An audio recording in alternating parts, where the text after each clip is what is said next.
Hey, and we've got Ian on the podcast today. So Ian's a very well-known name in the industry. He doesn't really need an introduction, but I'm going to let Ian actually introduce himself and tell us about the work he does. Thanks for having me on. I'm Ian Howells. I've been putting stuff on the internet broadly since '99, which makes me seem very old, but actually doing SEO since probably 2001. First 2 years were just kind of like tinkering around with a hobby site, teaching myself HTML, like all the cool 15-year-olds do in the late 90s, learning HTML, not on the top of popular kids lists at that point in time anyway. But no, since then I've done a mix of different stuff. I was agency for a while, Pepper Jam, which is now generally known as an affiliate network, but way back when, once upon a time, it started as a search agency, search and affiliate program management. So it was there through a few acquisitions, worked at Red Ventures for several years, which is, for anyone unfamiliar, basically a giant super affiliate. The past couple of years since I departed, they went on an acquisition spree and they're now huge in the personal finance space, which is ironic because that's where I ended up after RV, worked at LendingTree for 3.5 years, leading the SEO team there. And then about 2 years ago, left the world of full-time employment to do my own stuff, including Traffic Think Tank, which is a training community for primarily SEO, but digital marketing more broadly, and have been doing that, some consulting and some affiliate properties for the past couple of years. So that's a long-winded way of saying I did a bunch of random stuff, all kind of in the SEO space. Yeah, I think a lot of us have the kind of the same background, trying to navigate, where we end up to. I actually started the late 90s also, so same time period. I definitely know Pepper Jam. I knew them more back when they became the affiliate network because I was working at Media Trust at the time. And nice. So yeah, definitely similar background, similar time frame. So yeah, it's funny to have two old guys talking on a podcast. What about the work that you do at Traffic Think Tank, or maybe more of the work you do now? I know that you're probably spend a lot of time with Traffic Think Tank, obviously. I know that you recently had an event also. But I do know that there's also another part of you where I believe maybe you buy websites. I don't want to use the word rehab, but probably improve them. Can you tell us a little bit about both of those? Yeah, so with Traffic Think Tank, I think there's really two sides to the work that goes into there. Thankfully, since we've started, we've brought on some fantastic help. Lizzie and David are both incredible support staff in terms of just fielding all the administrative stuff that comes with running a business and getting, customer support emails and all of that. In the beginning, that was all me, Nick, and Matt, the three co-founders, trying to field all of those and do everything else, which did not scale very well, let's say. So thankfully now the things I get to focus on most are really twofold. One is creating new training content.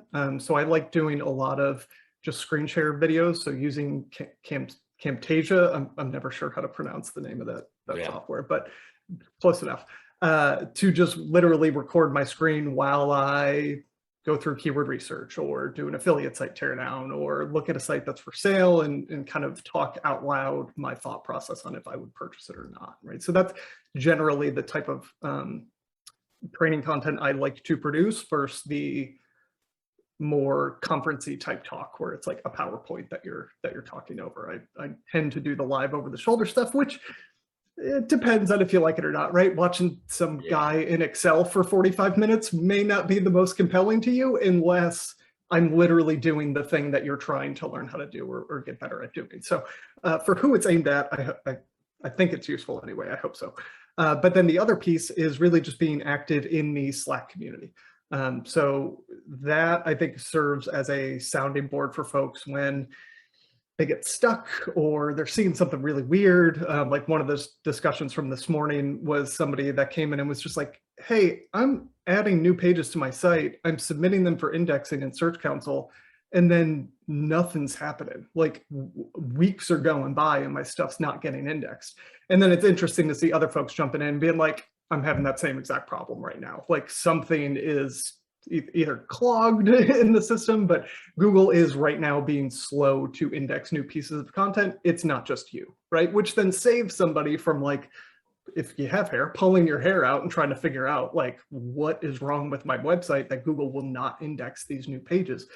So that I think is a good encapsulation of like the type of discussions that'll happen often, right? Like somebody, maybe they're the only digital marketing person in a small company and nobody knows what the heck they do. They're just kind of off on their own. And now in the world of COVID, maybe they're literally home off on their own with nobody else even in the same room. So I think it's nice to have folks that you can kind of bounce ideas off of and like come to with problems.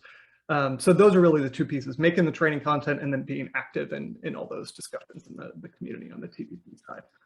Awesome. Yeah.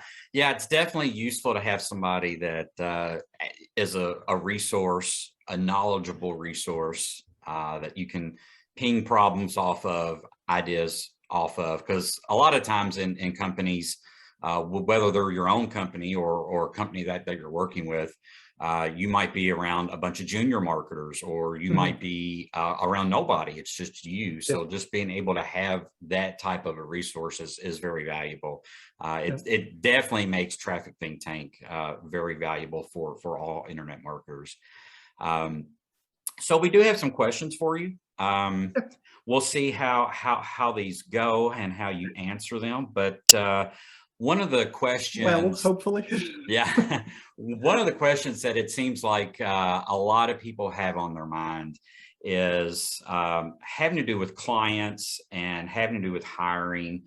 The number one question, or one of the top questions actually, was, what are some early red flags for high maintenance clients? Maybe something that you see early and it typically snowballs into a really bad client relationship, just so that somebody can spot this early and either correct the action with the client or fire them or just be ready. You know, what kind of red flags do you typically see?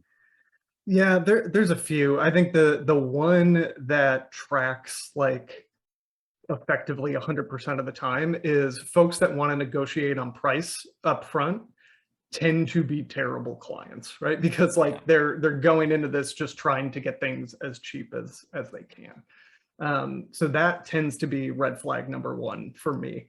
And then I think the others, they're a little bit more prone to exceptions, I guess.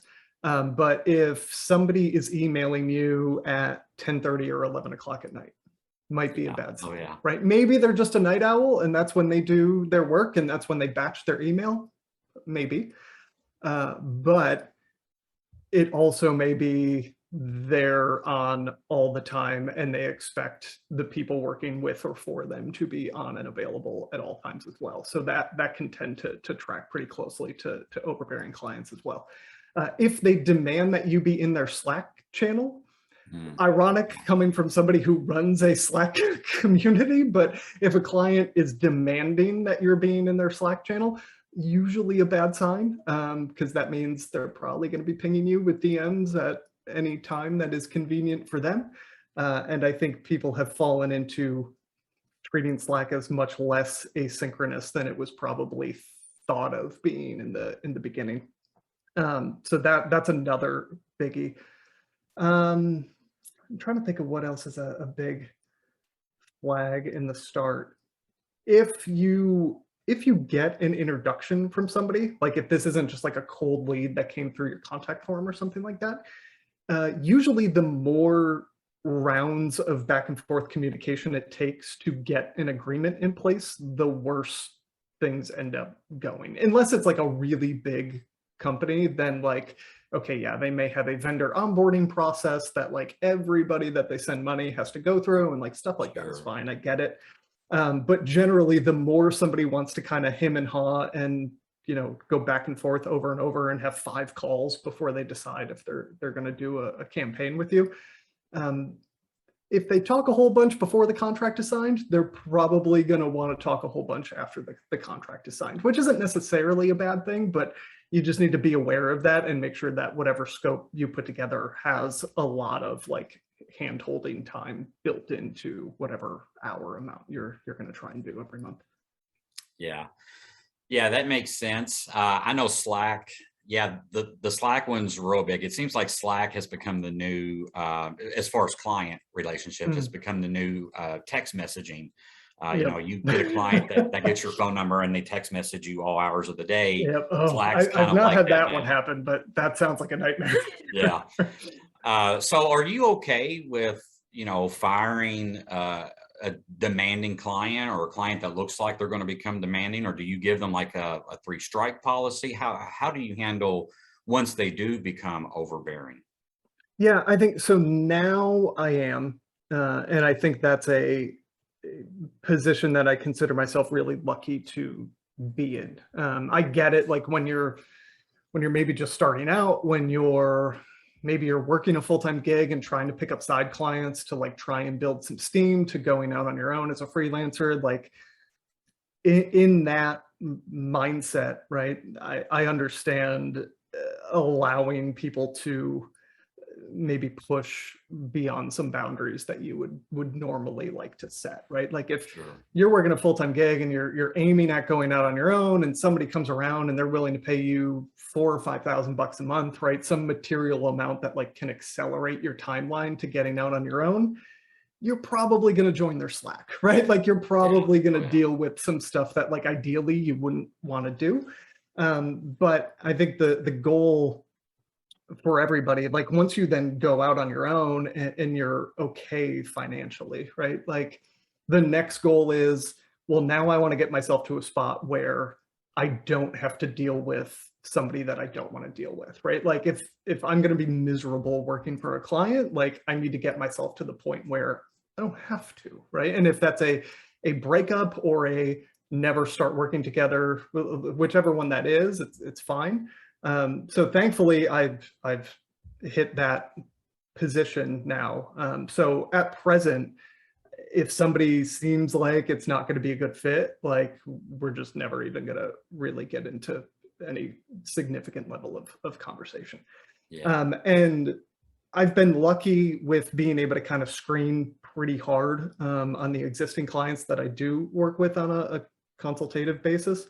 So no one is kind of teetering on the edge of me not wanting to work with them anymore, thankfully. But yeah, I think that's kind of the goal number 2 for a freelancer, right? Like get out on your own, get stable. Okay, great. Goal number 1, check. Don't have to take shit from people is the immediate goal number 2. So again, I consider myself very lucky to be at that position. But yeah, right now, nothing interests me less than like a client that is going to be trying to DM me at 8 o'clock at night. Like that's not a thing I'm going to handle. Well, so that moves me to the next question. A lot of people seem to be hung up on maybe their first hire. They're solo right now, or maybe they're in a company and they just started the marketing department, and they're looking to possibly make their first hire. The question that actually came in, which I had to laugh about, it was, what revenue level should a business be at in order to stop outsourcing and start building a marketing team? And I know revenue is kind of a tricky question because there's really, in my opinion, there's not a correct revenue that you should have. I think the question more is, at what moment do you actually decide to hire somebody in-house? What does that look like as far as maybe workload, problems, or issues that you can actually say, you know what, now is the time to actually hire somebody and bring them in-house? Yeah, so I think it's generally not a financial decision, I don't think, because the financial part is usually pretty obvious, right? Like most agencies are going to be charging $100, $150 an hour or up, right? So like in general, full-time in-house staff is cheaper than outsourcing to an agency, right? By and large, for US agency pricing anyway. I'm not sure in the UK if this holds exactly. So in general, you're almost always better off financially. I think the questions are really more around, are you ready to manage people? Like, what's your day-to-day look like? Do you want to be a manager, right? Maybe just interfacing with an external agency is going to be 100 times better for you, because maybe being a people manager is not a thing that you actually have the want to do. And if you don't want to do it, you're not going to be a good manager. And like, it's not going to be fun for you, and it's not going to be fun for whoever that employee ends up being, right? It's just going to be a lose for everybody. So I think that's probably the biggie, just gut check to make sure that, like, yeah, this is what you want.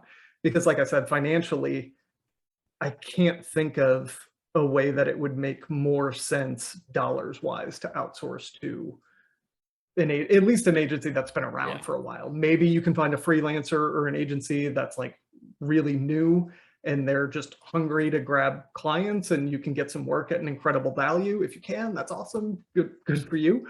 But I think the money would almost always make more sense to go full time, but you got to be ready to manage that person. You have to be ready to train that person, right? So like, do you have processes documented that that person can do?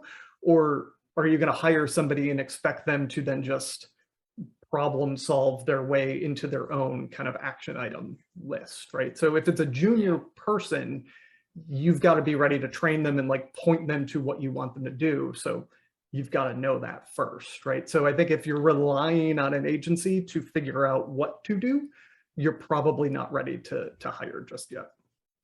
Yeah, exactly. And I feel the same way. You know, it's definitely going to be cheaper to hire in-house, but there's a lot of problems that come with it. You know, do you have your standard operating procedures in place as far as training and onboarding and HR and any legalities for it? You know, are you going to make them full-time in-house, you know, W-2, or are you going to treat them like a 1099, which a 1099 sounds like, again, an outsourcer now, but I've actually seen a lot of agencies where they interview you for a W-2 position, and at the end they're like, well, it's 1099, pays the exact same. You know, you're not getting paid higher as an outsourcer now, and you lose out on all those benefits too. So yeah.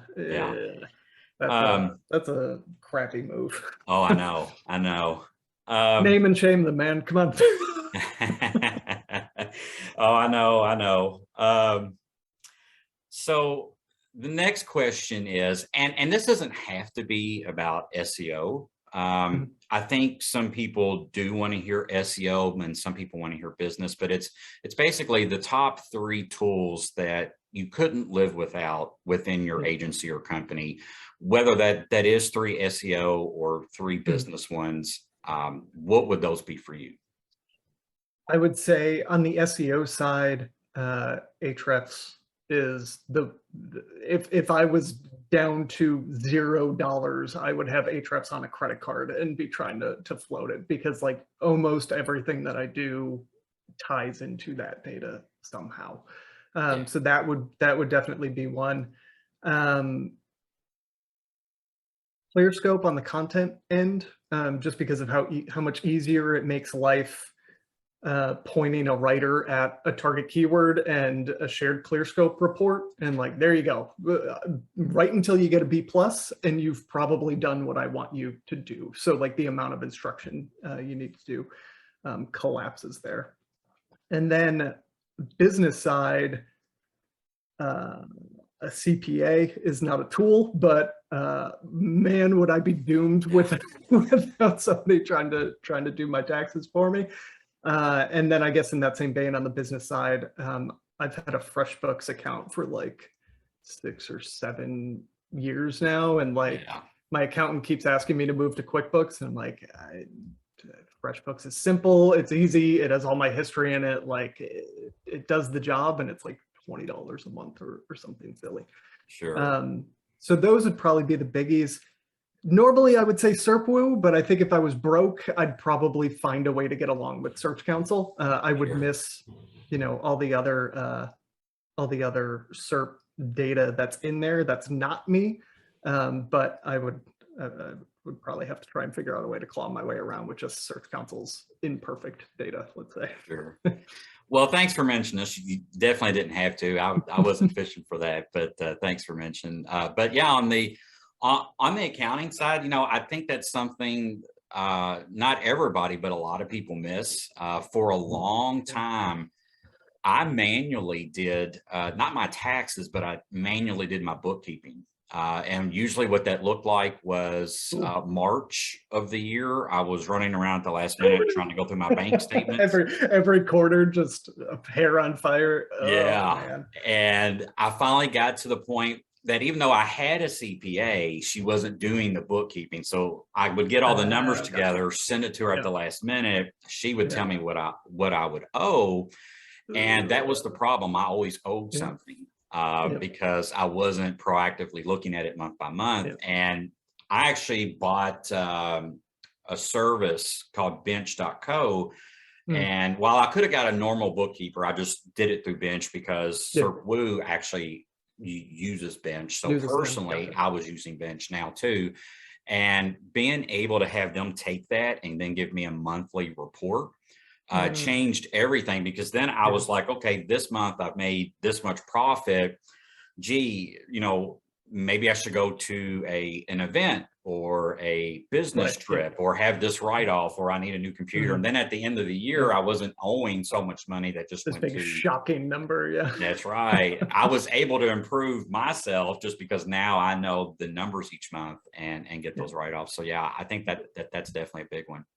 The one downside to that is it makes it real tempting to go buy expired domains or websites or whatever, because it's like, well, I need some write-offs, so this looks awful tempting now.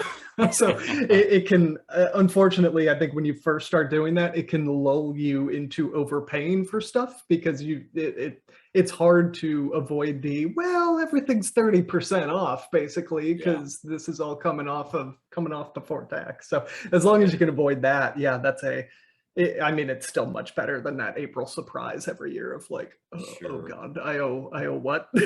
Yeah, exactly. So the last agency business question that's on the list, people are really curious about getting clients, and probably just not any way to get it, because you can go on YouTube or read blogs and people will throw out 1,000,001 ways about how you can get clients. And I've tried a lot of them actually.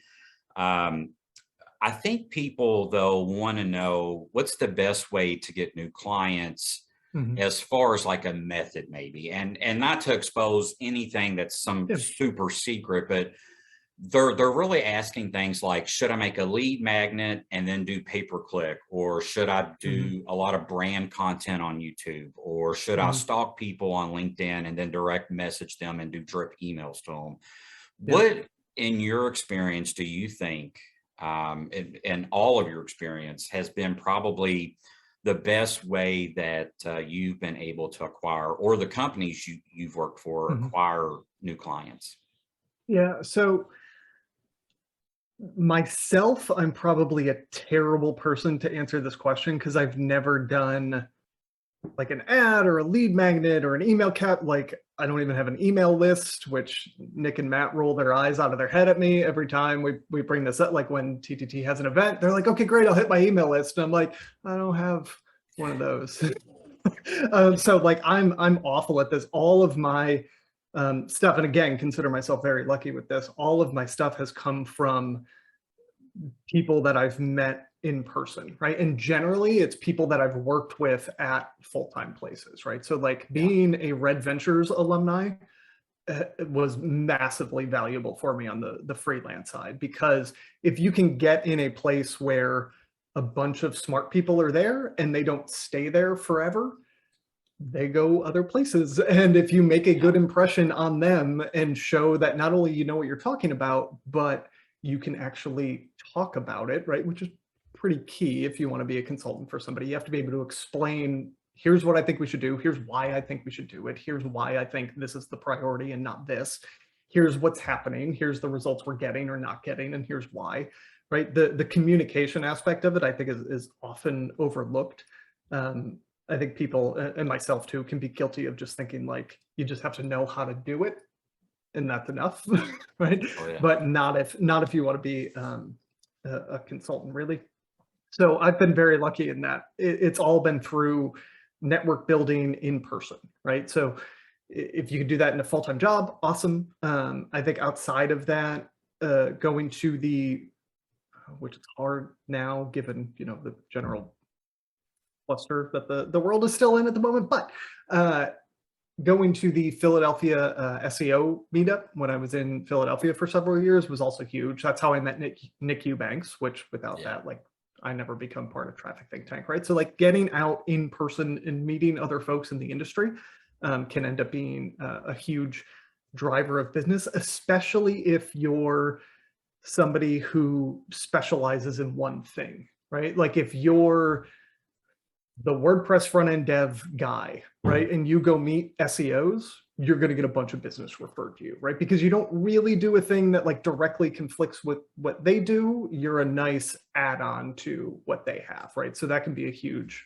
flow of leads. But like same thing with paid search or organic search. Like if you're just an SEO person or just a tech SEO person, getting to know people that just do content or people that just do paid search, right? Like they can be your best sources of leads in the world because they've got clients that they're already working with, and no business only needs paid search and nothing else forever and ever. So there's probably going to be opportunities that arise for the folks that you meet to be able to kind of refer business. And it should work the other way as well, right? As you get clients, if they need paid search, like then great, you know somebody who's got a killer little paid search agency, and if they have bandwidth, they'd be a good fit. So generally making friends and showing people that you know what you're doing is I think the one that's been the stickiest for me in terms of like getting clients and that then stay for the long haul.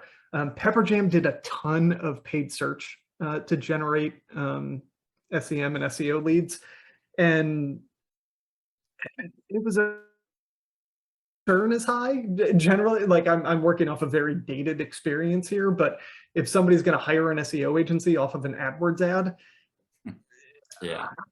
I don't know how good of a client that's going to be in the first place, right? But you know, like I said, there are certain phases that I think everybody has to work through where like you just need work, and sometimes that means having clients that ideally maybe you wouldn't be working with, but like you just got to do it for a time being. But yeah, I think the more you can get referrals from other people that you know, the better, largely. Exactly. Yeah, I think there's a small problem with new people that, you know, maybe people that have never had a full-time job before. You know, they're young, they've seen some YouTube videos, maybe they've gone to a conference, they're very introverted, and they just think, if I'm the best at this, people will come to me. Like they'll just want me because I'm the best at SEO. They'll just know. Yeah, exactly. Like if I'm just the best at WordPress design, people will find me and they'll want to hire me. And the sad truth is it's kind of like SEO. Like you might have the best content, but if you have no links and you have no structure to your website and it's just the best content, maybe that's not enough. So yeah, you know, I even went through a period of time where I thought networking and being friendly with people, not that I don't want to be friendly, but I'm an introvert, and I would go to the conferences and sit by myself and not really talk to people. That gets you nowhere. So if you can work a job with a well-known company, network with people, be friendly with them, just experience people, or go to these events, force yourself to talk to 10, 20 people, and just get out there and mingle. You don't actually have to be the best at what you do. Sure, it helps, especially if you're charging people for it. But I see a lot more where, you know, just people going out and having that experience where a lot of people don't seem to have it, get ahead more than somebody that's like the perfect person that does PHP or AdWords or anything else. So yeah, I definitely think that's all good recommendations there.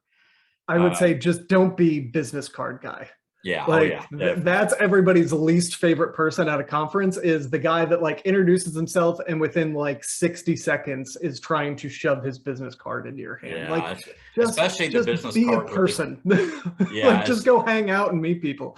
Yeah. Yeah. Especially the guy with the business card that's got the QR codes on them that, back in the day, I didn't even have a reader on my phone for it. And I'm like, I'm not scanning this. So, Yeah. Or uh, the odd sized one so it doesn't fit in your wallet because we're oh yeah. unique. It'll stand out. Yeah. Mm. So the next set of questions are all kind of non-agency. So I Mhm. consider them personal. Okay. One that I had actually, and this is one that I've been asking people is, as far as marketers that you follow, Mhm. maybe books or people that you just know, what are two things that you've learned from your marketing heroes or marketers that you follow that has really impacted you the most? Yeah. So one is weird because he's also a business partner, but Nick Eubanks, a lot. I've learned a ton from him just in terms of business management, I guess would be the right way to put it. Like that guy has more balls in the air at all times than literally anyone I've ever met. So like learning from him and him frankly like bugging me like that's a stupid thing for you to be doing. Why are you doing that? You should be outsourcing that. Like having somebody like reminding me that like, hey, you're doing a dumb thing because that is not a thing that you personally should be spending your time on doing is hugely helpful. So I think he's one, which then thankfully we ended up working together. So that worked out quite well too. The second, I'm going to cheat a little because it's from a full-time job, so it's not like a marketer on Twitter. But Rick Elias, the one of the co-founders of Red Ventures, spending a couple of years at RV, going to every month, at least at this point in RV's history, every month there would be business review day where there would literally just be like 10 back-to-back 25-minute presentations with some breaks sprinkled in. It was more or less like a conference day every month, except instead of like educational presentations, they were like financial and project update presentations. All And it right. was really the way that Rick could just like sit down for one day and like figure out what the hell is going on with every line of business that RV had at that time. And that was like getting an MBA and getting paid for it, right? Just like Yeah. sitting around a table and listening to Rick Elias and a bunch of other Harvard business grads pick apart what's going on in a business. Why does churn look like this? How come customer acquisition cost is doing blah, blah, blah? Like just being able to sit and watch the way that they process information and think about stuff and the questions that they ask was just massively helpful for me in terms of getting out of the how do I build enough links to rank for this thing and like getting up a level in terms of figuring out like what do I want to do? What kind of business do I want to run? Do I want to run my own business or do I want to be a part of somebody else's business? Like the thought process outside of just how do I get stuff to rank higher in Google, learned a ton in my time at Red Ventures and from Yeah. him specifically. Yeah, I like that, what you described there at Red Ventures, because I feel like a lot of people that I've interacted with, and I go into their company and I try to help them, or maybe I've been a part of their company and now I'm not, and I can look back in Mhm. hindsight. There's a lot of companies that, the joke is that there's all these meetings at companies. There's meetings on top of meetings and meetings for And meetings, but meetings there's, about meetings. Yep. yeah, but the two things about that, a lot of companies aren't doing it. And the ones that do it, they do it entirely wrong. And it's not meetings that are actually impactful, like what you had just Mm, mentioned, yep. where people are actually deep diving into things. Why is this happening the way it is? And they Mhm. don't have the resources of, maybe somebody experienced or like a Harvard grad to go in Yep. and actually explain that. It seems like a lot of times these companies, they're not asking the hard questions, and when Mm, they do, they don't have anybody that can actually answer them. Yeah. So I've seen a lot of companies where that goes on, or there's just not any meetings at all. And then 5 years passes and I go and look back, and those companies are no longer in business. And Yeah. it's kind of sad. But yeah, Yeah, that's good stuff. I think where I have seen that happen most, the useless meetings, is when there's a bigger than necessary layer of management on the business, Yeah. because then you effectively have a bunch of people who they're not supposed to be doing a thing every day, right? Like they're not the person that's supposed to come in and write paid search ad copy or like design a landing page. They don't have an executional role.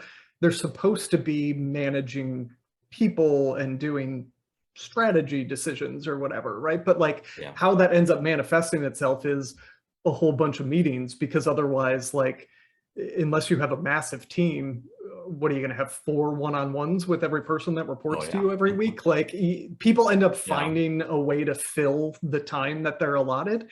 And if you're not tasked with like literally executing all that much, that turns into meetings. And then that's when you get the useless meetings that actually aren't about anything. It's just keeping people updated and like, we just got to know what's going on. Like, Sure. and they're fun for no one. Exactly. So this one, I'm sure everybody gets. So if you had to start all over again from scratch, let's say you know everything you know today, but something happened and you basically had to rewind back to zero as far as your career, but you still have all the skills, obviously. Yep. What do you think your first 90 days would look like, as far as maybe you would be an affiliate, or maybe you would flip websites, or you go back to an agency? Maybe it's something even past that. What would that look like for you? I think, well, so the cheating non-answer, which I'll give very briefly and then give a real answer, is to go get a job, because I don't think I've ever seen more open SEO and digital marketing roles more broadly than right now. Like everybody is trying to hire. It's absurd. Like if you have 2 or 3 years experience in SEO, you can quit and you can have another job 4 weeks from now. Like it is a frothy period, which I think we're all lucky to be a part of, and hopefully it stays that way where demand is so high. So I think right now, if you can't get a job in SEO or digital marketing, like you probably have a big hole in your interviewing skills. And like, that's the thing you need to focus on right now, is figure out like, why am I bombing these interviews? Because everybody is trying to hire competent digital marketers and SEOs right now. But if we take full-time employment off the table, I would say what I would really do is look for, I won't plug myself, look for a community, possibly a Slack community maybe, but it doesn't have to be, right? It can be a Facebook group, it can be discussions that happen on Twitter, right? I would look for communities where there are other marketers and figure out, how can I just give away a bunch of value for free, right? How can I just make it clear that I know what I'm doing as fast as humanly possible, right? And if that's writing up a thing, if that's doing free YouTube videos showing how I do blah, blah, blah, like creating the kind of stuff I make for TTT now, but literally just giving it away on YouTube just to get more eyeballs on it. That would be the way I would try to shortcut to building that network that we talked about earlier, in terms of like the kind of source of referral leads. So that would be it, picking my spot for where's the community where I can add a ton of value. Maybe it's the Ahrefs Facebook group, right? Because there's probably in-house people there that maybe they should have actually hired a freelancer, but instead they just signed up for an Ahrefs account, and now they're asking all these basic questions because they don't know how to use the thing, and like they're not sure what it means and whatever. Like answering questions for them may be a very easy intro to like, oh, well, why am I trying to learn this stuff? Like, here, you just do it for me. So picking a community and just seeing how much value I can cram into giving away for free in a short, as short of a period as possible, just to try and accelerate that referral engine. Yeah, good answer. Yeah, a lot of people that I've asked that, they kind of say the same thing about the job, because there's definitely a way to get income there. there's a way to Yep. network. I Mhm. definitely love the other answer as well. I know right now, again, with the job part of it, I've actually got 3 LinkedIn profiles only because I was doing some testing on LinkedIn to kind of like Mhm. manipulate some things there, and I needed a couple profiles. I never did close them though, but each profile is slightly different. And I know maybe about 6, 7, 8 months ago, I was getting like north of 30 emails per account from headhunters, and it was just bombarding my email Yeah. boxes. And it slowed down a little bit now, but yeah, Yeah. if somebody's not able to get a job and level up or move Yeah. up, Yeah. they're definitely doing something wrong right now. Yeah. So And it's it may not be like a dream job, right? But yeah, like there's plenty of work out there if you're looking for it for sure. yeah, definitely. So we've had a few people that I think they they read a lot about digital nomads and they've read the Mhm. 4 Hour Work Week, and I kind of got Mhm. this question here, but I've got to ask it. This was one that I kind of laughed at too. But if you only had 30 minutes each day, Mhm. what would you work on? And it doesn't necessarily have to be an answer to Traffic Think Tank, because Mhm. a lot of people don't have something like that. But Mhm. if there was something that you would do if you only had 30 minutes, so I'm thinking that this is probably somebody that, they work a 9 to 5, they're trying to do Mhm. this after hours. What would it be that you would work on if you had that limited time? Yeah. So I think I was in this world a little bit. I just slept less and made it more than 30 minutes. I used to do between 90 minutes and 2 hours each morning before then going to work for somebody else. But I would say if I just condense that down to a half hour, it would really just be I would be doing keyword research and content briefs to send to a writer. Like that would be my primary Yeah, work. Like I would just be, okay, I'm working a 9 to 5. I need to partition some portion of that income for leveraging outsourcing to get somebody else to write or whatever, like because I just don't have the hours to put in. So I'd be using that income to basically do the planning needed to then get somebody else to create content for me, because then copying and pasting back into WordPress is not a lengthy lengthy piece of work yeah, for me to do when an article's done. And then hunting for either expired domains or existing websites that I could pick up with whatever budget I had remaining to try and take care of the link building stuff, because that's really going to be the most time and capital intensive part of any process is link building and promotion more broadly. So I would have to try and shortcut that with just acquiring something that had some amount of strength to it already, where I could then just focus on building additional content into it to build that up over time. It wouldn't be like a yeah, 1 month thing where like, okay, great. Now after 30 days of this half hour, I'm sitting pretty. But that would kind of be how I would have to start like getting the ball rolling there. sure. Okay, great answer. Um, what kind of problems keep you up at night as far as being a business owner? Like, you've got a business, you're doing a few things. Mhm. What are, in general, the types of problems that keep you up late at night? Yeah, I think so. The the stuff that am constantly trying to figure out so with TTT as the example, since that's a non-immaterial part of my work, is what do we what do we need to do to keep somebody else from building the next thing that then just supplants us, right? So like Yeah, if we were running software, it would be what features are we missing? Like what do people want that we're not giving them that somebody else could just provide and then come eat our lunch, right? Like that kind of unknown is the stuff that I think about the most in terms of like worries. On the affiliate publishing stuff, how much more of the SERP is Google going to eat, and how much are we yeah, going to get to keep and actually have? Should I be learning more paid search? Should I be taking paid advertising more seriously? And then I see the iOS curveballs for all the Facebook advertisers, and I'm left feeling like, well, maybe not really messing with that wasn't wasn't such a bad thing, because it sounds like my whole world to be turned upside down right now. So I think it's almost always, I think, rooted in, are things diversified enough, and the things that shouldn't be diversifying, are they going as deep as they need to go, right? So like, are we providing the amount of stuff that we need to keep people renewing their membership every month in TTT? Yeah. Okay. Yeah, those are definitely tough ones to stay up over. I know there's been many nights where I thought the same thing about SERPWoo. I mean, there's so many rank trackers before SERPWoo, and then we came out and kind of tilted it a little bit as a SERP tracker to track the, the top 100 Everything. instead of just 3 competitors. And now everybody has that feature.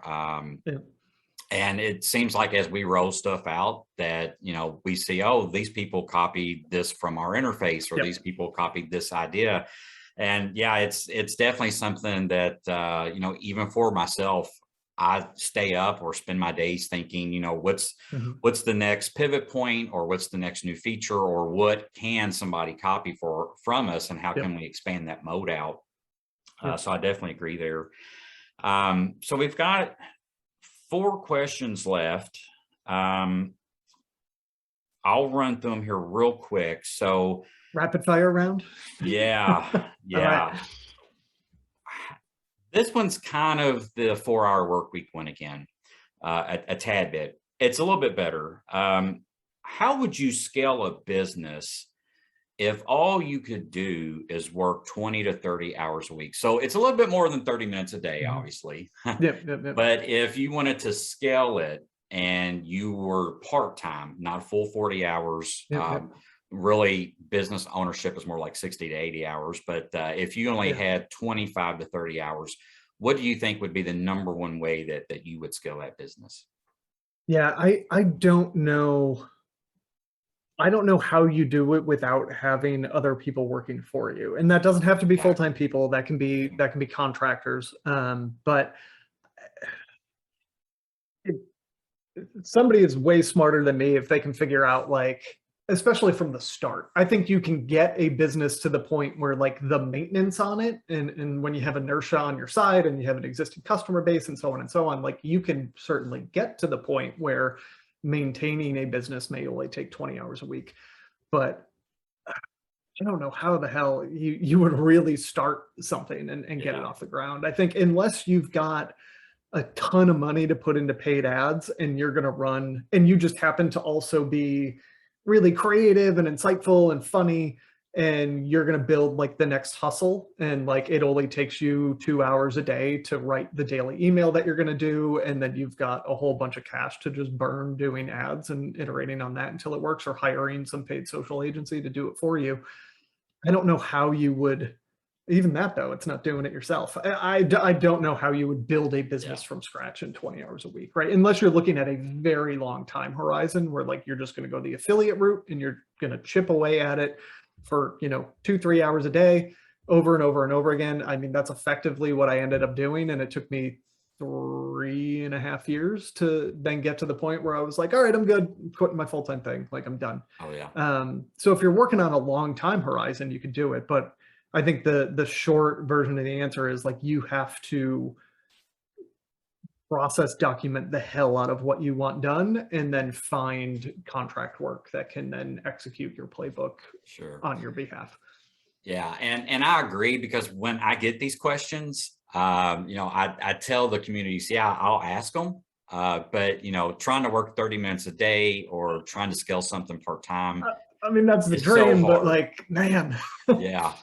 Yeah, and a lot of people that I've talked to, they've said the same thing. Really, it comes down to probably delegation. You're going to have to hire somebody and then delegate it and have other people work for you. So I think that there's a lot of people that have this mindset. Again, nothing against 4-hour work week and nothing against those type of projects and advice, but in my experience, it has been, unless you've got a lot of money already and you've got people that you can delegate to, working 30 minutes a day or 4 hours a week or even 25 hours a week is really hard unless you've got a long runway that Yeah. you're willing to go. So yeah, I definitely agree. And thanks for that. Yeah. Thanks for that answer. Um, how, if we were to take away trade shows and Mhm. networking events, because we are in a Mhm. pandemic era, how would you meet influential people? Like, would you maybe stalk them on LinkedIn, or code email them, maybe purchase their product if they had one to try to get an in there? Yeah. I think a lot of people are looking at this as they want to meet influential people, but they're afraid to go to a trade show, or it's hard to go to a Mhm. networking event unless now it's virtual, which is Yeah. removes the face to face. What Yeah. advice would you give those people? I would not use LinkedIn. And I'm operating under the assumption that everybody else treats LinkedIn the way I do, which is a cesspool of garbage and people trying to sell me stuff. Yeah, So generally, like when I open my LinkedIn, it's just to make sure that like some person from 3 jobs ago hasn't actually sent me a message that I want to read. yeah, So if other people use LinkedIn in that way as well, I would avoid LinkedIn. Twitter would probably be the, and I mean, it's ironic calling something else a cesspool and then bringing up Twitter, yeah, but Twitter would probably be the way. I think cold email, God bless the people that can do it. It just seems so ineffective to me. Like, it's just such a like swing for the fences. Like, I hope I catch this person's eye with my subject. I hope I catch them at the right time of day where like they're not stressed out and 5 minutes before a call that they're trying to prep for when my email dings in. Like, there, for me anyway, personally, there's so few times a day where I would see some cold email come in and be like, this is what I have time to yeah, do right now, and like pop that open and be in a receptive mindset, right? But I think Twitter use is a little bit different, right? Like when somebody is actually tweeting, it's clear that like, hey, they're in this platform right now. Like they're replying to people in their mentions right now. You have to have something worthwhile to say, but like that's your kind of opening to start discussing stuff with people. I do really love what you had thrown out as an option of like if somebody is selling a thing, like if somebody is selling a WordPress theme or a plugin or whatever it is, like being a customer of theirs and then sending them thoughtful feedback around like, oh, hey, love this. This part's super great. I'd really love if it could do this. Like a good feature suggestion from a customer is like every maker's favorite thing, because a lot of people like you and I mentioned before are probably sitting around worrying about like, what am I missing? What am I not doing?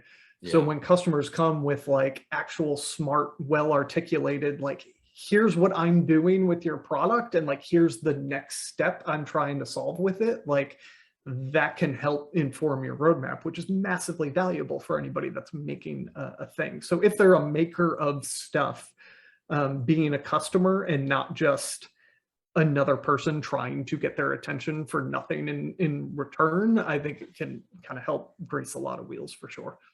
yeah. Yeah, I love the Twitter suggestion. I feel the same way about code email. I mean, half the code emails don't even reach me because they're going into spam Yep. or promotion. Promotions. Yeah. Uh, Twitter's good. The purchasing something, I actually got that idea from Charles Float, and so Nice. I've interviewed him, and he Yep. gave me that one. And So, he's got plenty of stuff that you can purchase oh yeah, if he's who you're trying to get on the on the map for. yeah, yeah, he does.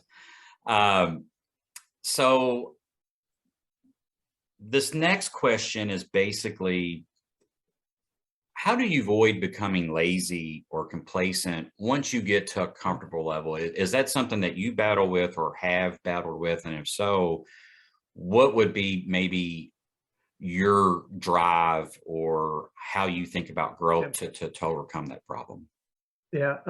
So I jokingly refer to this as trying to be Benjamin Button. So trying to go work backwards. So I would say get a financial planner and figure out what your number is for retirement, because once you have that like big goal that you're working towards, the more you can push and get towards it now, you can start literally keeping a spreadsheet and being like, I am shaving years off of my working life and like moving my retirement date up. Awesome. Like if that doesn't motivate you, I don't know what the hell is gonna get you get Yeah. you out of bed and keep you working. The downside is it can lead to the total opposite problem where like all you do is work then. Yeah. So like it's the opposite of the like lack of drive, like the overemphasis on like obsessing over trying to push harder and harder and harder every single year. Like that can then become the problem, not the how do you stay hungry when things are going well. I would say to stay hungry, like just work backwards and start buying your time back from your future self by letting your future self retire earlier. Yeah. Good. Yeah, I haven't heard that one. That's an excellent strategy to keep you hungry. So the last question, we made it all the way to the end without a doorbell ding yet. So hopefully you still get your TV today. So We'll find out. yeah. Um, what do you think the largest change in SEO has been for the last 3 years, and where do you Mhm. see it going for the next 3 years? Yeah, I think so. It's not like a monumental like binary 0 to 1 change that's happened. And I don't know that we've had a huge one of those in a long time. Like Yeah. literally Penguin feels like the last time the industry woke up and was just like, oh, holy shit, what just happened? Yeah. Like, so I feel like everything has kind of been moving in increments and degrees versus this whole just like one big massive shift from one day to the next, which is good because Jesus, that'd be stressful if if every year we had a penguin-sized shakeup or change. Um, so I think the biggest thing over the last 3 years, which I think is sadly probably what's going to continue into the future as well, is in my opinion, the pressure Google and other platforms face to fight misinformation has led to simplified version, but turning the DA knob up higher and higher, right? Like Yeah. trust in the domain effectively that you're working on is just dominating right now. Like you look at affiliate SERPs and you see like random subdomains on every local newspaper known to man, like just crushing because it's any domain that has trust. You can just tack shit onto it and it'll still rank. So I think, unfortunately, that's the side effect of Google trying to bias against new stuff that is less trustworthy, which may or may not be true. And I don't know how we pull out of that. Like, I don't know how Google gets out of doing that without then opening themselves up to the PR nightmares of having SERPs people can screenshot where Holocaust denial is in a featured snippet, right? Like, Yeah. how do you not have that happen, but not overly index on big trusted media brands that have been around in the offline world forever? Like that's a Sure. needle I don't know how to thread, and I don't envy the programmer job of trying to figure out how you do that. Yeah. Um, but that feels like the underlying, I think, unless there's something I'm just completely ignorant to, that feels like a big part of the drive into why we see SERPs looking like they do now. And unfortunately, I don't see a way that reverses in the next 3 years. Yeah. Yeah, it's definitely a slippery slope. Um, I was, like I said, I got my start in the late 90s and I was manipulating the Yahoo directory and was a DMOS editor well before Google rankings was even really a Yeah. thing. And then, Google came along and normal SEO came along, and I've kind of seen the ride for all of these Mhm. updates and changes. Yeah. And yeah, even I mean, I'm trying to look 3 years down the road myself, and it's Mhm. like, there's this set of problems like how you had just mentioned. How do we overcome that? So Mhm. I think being a really good marketing professional, especially for search engine optimization, is one, kind of being able to look backwards and see all of these changes that The have trend. happened Yep. and why they've happened, and then try to use that information to go forward, just like you did. Yep. So, yeah, it's definitely a slippery slope. I don't have an answer either. I wish I did, but we've made it to the end. So I didn't know if you want to tell people how they can reach you if they want to work with you, and then maybe um, throw out something about Traffic Think Tank as well. So just a time to, tell people how to reach you if they want to work with you, and anything else. Yeah, I would say easiest way to get a hold of me is probably on Twitter, just at Ian Howells. No cute username, just first name, last name, nothing fancy. And then yeah, Traffic Think Tank. I think if you listen to that experience or the description up top and feel like having that type of sounding board is something that you're missing, I would say give it a try for a month. You don't get locked into anything. Like, give it a try for a week. If you hate it, ask me for a refund. I'll probably give you a refund. That I think the biggest thing I like hearing from there is the stories about like Sukanthan and Andy, who met in Traffic Think Tank and then launched Snippet Digital, like people meeting in there and launching businesses together, or people in there getting full-time jobs and like more than doubling their income from their last full-time job because of connections that they made and stuff like that. So I think the network building in there, especially now, like we mentioned a couple times, where like going to conferences and stuff maybe isn't possible just yet. I think it can help kind of accelerate career paths for a lot of folks. So give it a look if you feel at all like, yep, that kind of networking is the piece that I'm missing to try and continue growing my business. Exactly. Good. Yeah. Excellent. Well, that's it. Hey, you just watched another awesome interview about how to level up your digital marketing business. Hi, my name is Jason Brown, and I am the inventor of SERP tracking and the co-founder of SERPWoo. And today I want to offer you a 20% bonus if you sign up for a paid SERPWoo plan today. It's instant. There's no code that you need to have, and there's no special link. Sign up today, get that 20% bonus. I started SERPWoo almost a decade ago to help me have an advantage against other SEO professionals to find out what really was working on the first page of Google to rank my specific niche and my specific keywords in my industry. I threw out all the garbage about the vanilla SEO advice to find out what specifically worked in niches that I was building.